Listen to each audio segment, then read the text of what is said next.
Hi, I'm Tiara, and welcome to another episode of Wellness Insider.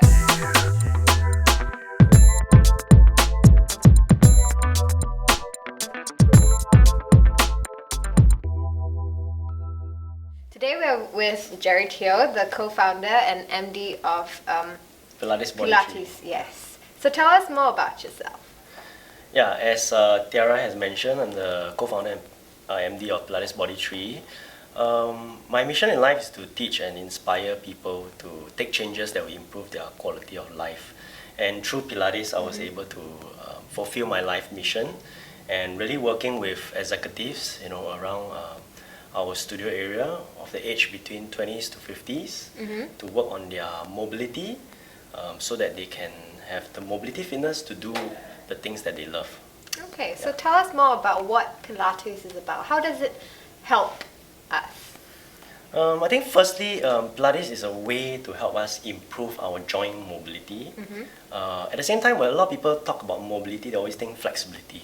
So it's a combination of flexibility together with the strength to support our activities. Say for example, if we were able to stretch our arms high, right? This is being flexible. But we want this flexibility to be a lot more useful. Right? We don't want to be to be able to say, hey Tiara, I can raise my arms. But now what is it? Yeah. We want to be able to, for example, just now I heard one of my colleagues say, to raise their arms, to put their luggage overhead. So you want something to be useful. Yeah. And when you raise something overhead to put into the compartment in the airplane, you need strength, right? You can't say I'm just flexible and automatically that heavy load, that 20 kg, It's not that can magical. just automatically lift up and be on top of the compartment. So it's a lot about using, being able to be flexible and yet a useful kind of flexibility. Okay. Yep. So there's this common concept that Pilates is usually only for women. What do you have to say about that?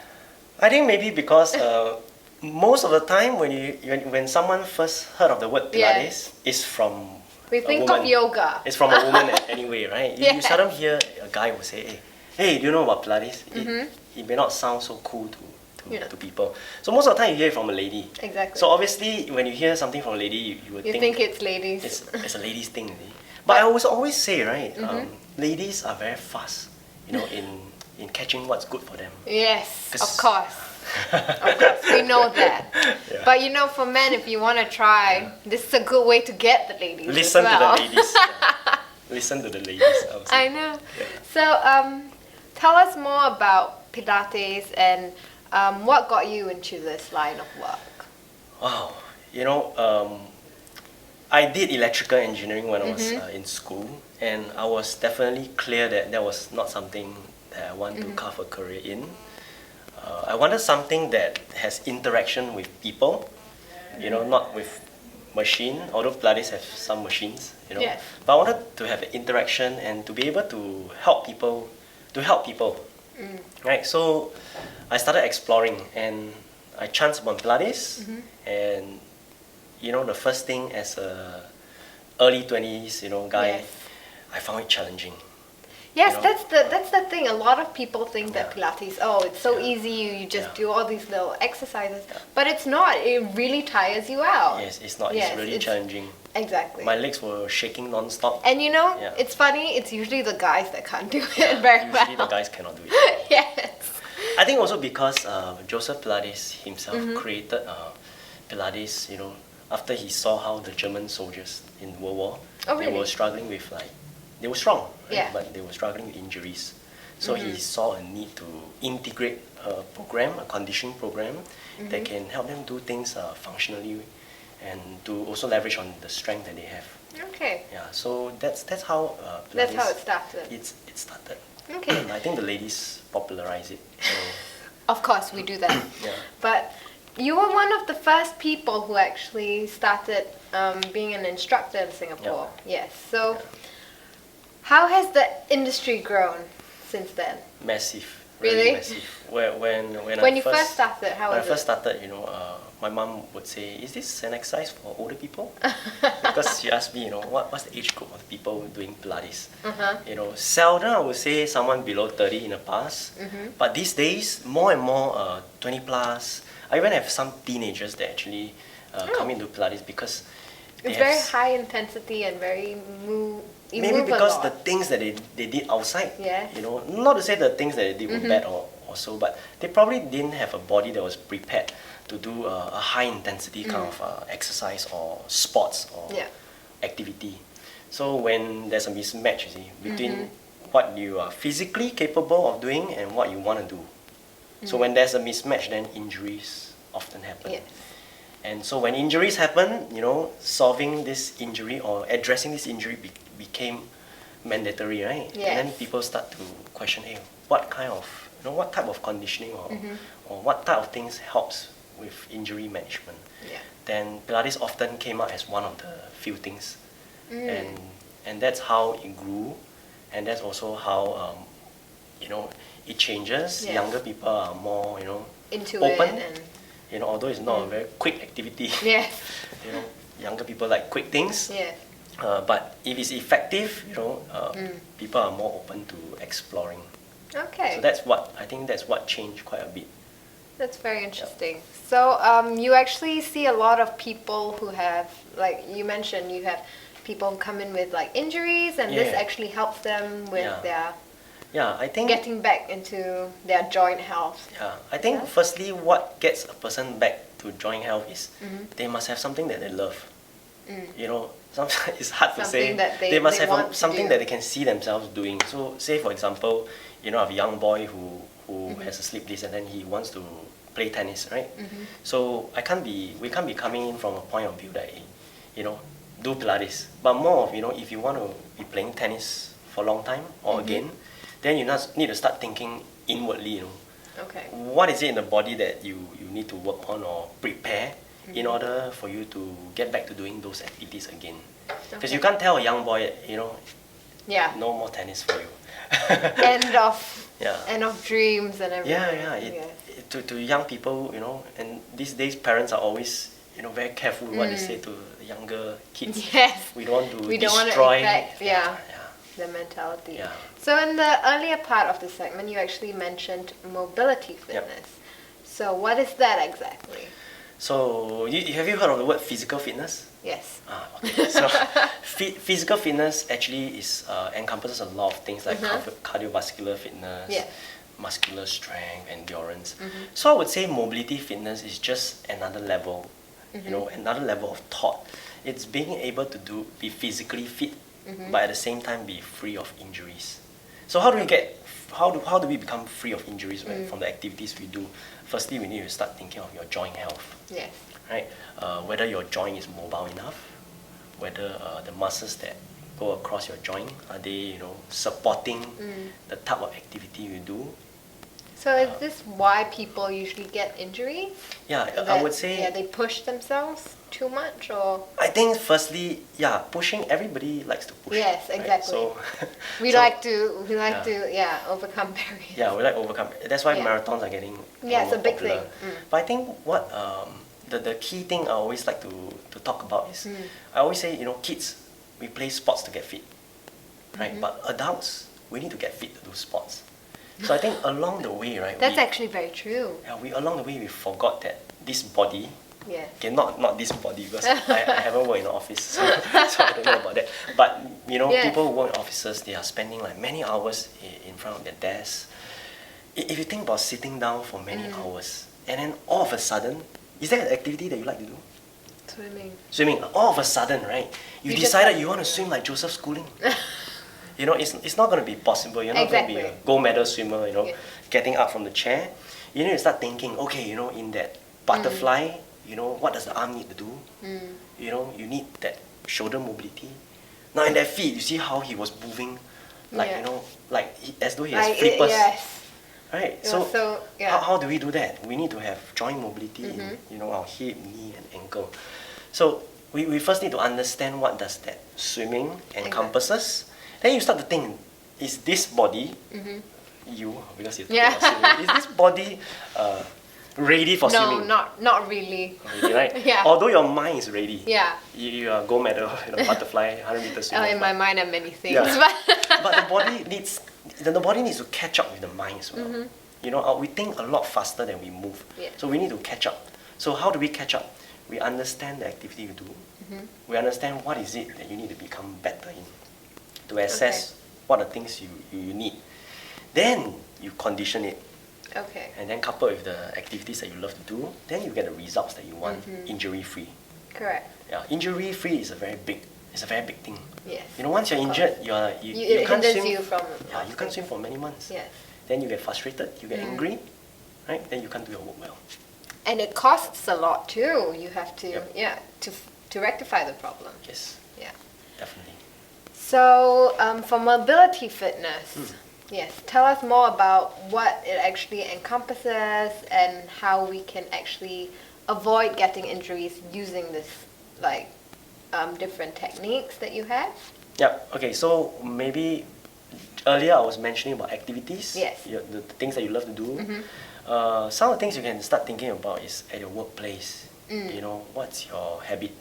Because I can't be saying that, although I have never ever worked in an office, so maybe people stand, you know, the whole day, you know, at work, you know, in their meetings. Yeah. If you stand a lot, then you have to understand what are you lacking in from standing, right? Maybe the joints aren't unbending at all. If you are sitting, then they are bending too much. then you look at So you need to. you need to look at the activities. And for example, if your desk is like, if you have an L-shaped desk, for example, and you will always be rotating in a certain way. Correct. Then in terms of your exercise, you want to consider that you haven't been turning left for a long time. Right? Even when you've been turning left, your chair is doing the turning for you. Yeah. Right? The wheels are doing turning for you. Then you have to start considering adding some rotational kind of activities in your workout. Okay. Or at least start to incorporate some of these things. Right? And more importantly, you always have to seek professional help. A lot of times, right? You see, when for example you have a cold, right? You will take a cold medicine, right? But when you have a mobility issue or you have a certain pain, aches and pain in your body, right? A lot of times, that's what I see, maybe not in other countries, but a lot of times what I see is people tend to try and error a lot. Yeah. Like, I'll try this, okay, this part is not too adequate, okay, I'll avoid that. Okay, then I'll try this. Okay, this is not too good as well. So we end up spending a lot of time doing trial and errors. Yeah. And trial and errors takes time, right? So if you start to understand more, seek, you know, professional help, like, you know, ask a professional in because training. a lot of people, I think, myself included, like if we have pains, we just kind of bear through it and not seek medical advice, which is not exactly great because, you know, it can just worsen with every movement that you do. Yep. And it's frustrating. Yes. It's really frustrating when you can't do the things that you want to do. And most people want instant gratification nowadays. So, you know, but why not in fitness, you know? Yeah. So the so-called instant gratification in fitness is first understanding what you need to do for your body. Okay. Then, of course, you need some time. But when you start to see yourself getting closer and closer to your goal, that's also instant gratification. That's also results. So how do you actually assess someone's level of mobility? Fitness is so broad, Yeah. right? So in our studio, our Pilates studio, we actually have this thing called the individual mobility fitness test. You know, it is quite familiar, right? Yes, in it the army, does. we have the individual IPPT. IPPT. So we call it the IMFT. IMFT. Oh no, that still Individual sounds mobility. scary. It sounds scary. So it's actually made out of like 10 different exercises. There's a wide range, like, you know, down to the feet, down to the arms. There are a wide range of activities in that 10 different exercises. And each exercise has a score. Okay. Right? So then the total of that 10 exercises comes up to 100. So that's how we start to put more objectivity to fitness. Okay. It may not be the best way, but at least it's a way to help measure, because we are always measuring against our own past results. Correct. So not so much like I'm measuring if I did better in the IMFT, you know. It's not so much against like a score. Yeah, it's against yourself. Like, you know, 6 months ago this is my score and now my score is getting better. Now if my score is getting worse, you know, which are the areas that I'm getting worse in, right? Okay. And sometimes what we think we are better in, sometimes may not be the case. Of course. Right? So in the case of swimming, maybe your shoulders, you think that you're swimming better, but actually this is getting less and less mobile. I know. Because when you're swimming especially, you feel like you're using more of your... Definitely. Yeah. Okay. Yeah, so then we look at this result and we say, okay, you know, for an objective way to measure results. You know, let's look at your results and see which are the type of exercises you tend to do less well in, and then we can address that. We look at it, what is the problem? Okay. Then we work at it. So this is how we Okay. start to measure a person's result Okay. in fitness. I'm sure in Yeah. other areas, you know, of fitness, you know, such tests, you know, are always available Of course. as well. So I think you're going to show us some movements today on how to increase our mobility or be more mobile. Okay, Correct? how many movements are you ready for? Oh, how many are you willing to show? I'm quite scared now. Okay, Easy, yeah, right? Can yeah, do I it, think- Des? Yeah, can. Okay, yeah. can, yes. So tell us more about the different exercises that we can do to increase our mobility. Okay, let's start with something for the Yeah. hip. We have this piece called the single leg roll down. Uh-huh. This is how it looks. So we're standing on one leg while the other foot is hovering off, or you can even Okay. touch the back foot on the floor for a start. And then we'll roll down from top, middle to the bottom of your spine, getting into your maximum range of motion. After that, you uncurl from the bottom to the middle, to the top, back up into standing. Right? So this piece is important because a lot of times we always get injured, Yes. usually at our maximum range of motion. So if you imagine someone who can only get up to maybe half the distance, Yeah. right? Then if you have to drop something on the floor and pick something up, this range will be too short a range for you to get there. So when you start to force yourself to get into a range that's way past your own maximum range, injuries will happen a lot more easily. Right, so it's very important and basic Yes. activity for someone to do this. Now, if you're going to try this at home, you know, I would suggest you start with both feet. You know, doing the same activity, rolling down, you know, with both feet first. Yeah. So you get some form of balance and understanding how the spine is bending before you attempt to have one leg behind. So we don't want like a straight back. Yeah, we don't want like a straight back down like this, but more of your spine being able to move one segment at a time to get down. Okay. Yeah, so this is one piece that's important for the hips. Okay. Do we have another one that we can show our audience? Since you swim, you know, then Yeah. we think of shoulder. The Okay, shoulders shoulder movement. quite Yeah. a fair bit. So then another piece that we so happen to have a towel here. Now, if you're going to do this at home, I suggest the towel can be a lot longer because the shorter the towel, the more challenging it is. Okay. So you want to be able to hold a towel, for example, to do a full range of motion. So be able to draw a full circle, Okay. right? Back all the way down, and then back up, keeping the body as still as we can to return back to the front. Okay. Right? So So it's one one full range of full motion. If you circulation. think about it, our shoulder joint was designed to allow Yes, our bone to 360. move fully. And in your swimming, definitely you have to do that full Yes. range. But what's more applicable is, there are two things I can think about when we do something like this. If you have to reach overhead, Yes. like the luggage that we talk about, the overhead comma, you have to leave your arms like this.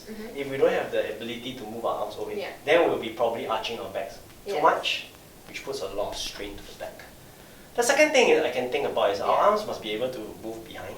I always like to say, if so happen you trip over something today and you fall, you can't choose to fall. Oh, I'm going to turn around to Oh, dainty fall in front, fall. right? But you have to have the ability to be Stop wherever yourself, you are, to stop yourself. So that range is important in this aspect. Okay. Thank you so But much. be careful when you try this. Yes, at of home. course. Yeah. Don't overwork yourself. Yes. Just Seek help. get into your most comfortable part first, and then go from there. Yeah, start Yeah. wider and then go a little narrower. Okay. So, what are the key messages or last advice that you would like to give our audience out there? So I would say, whatever amazing things that you ever want to do in your life, I think it cannot be without a healthy body.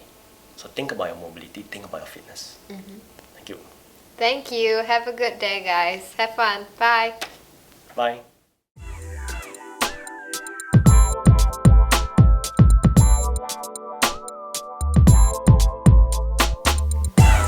Don't forget to take off time off work if you feel like you need to. Own your life more.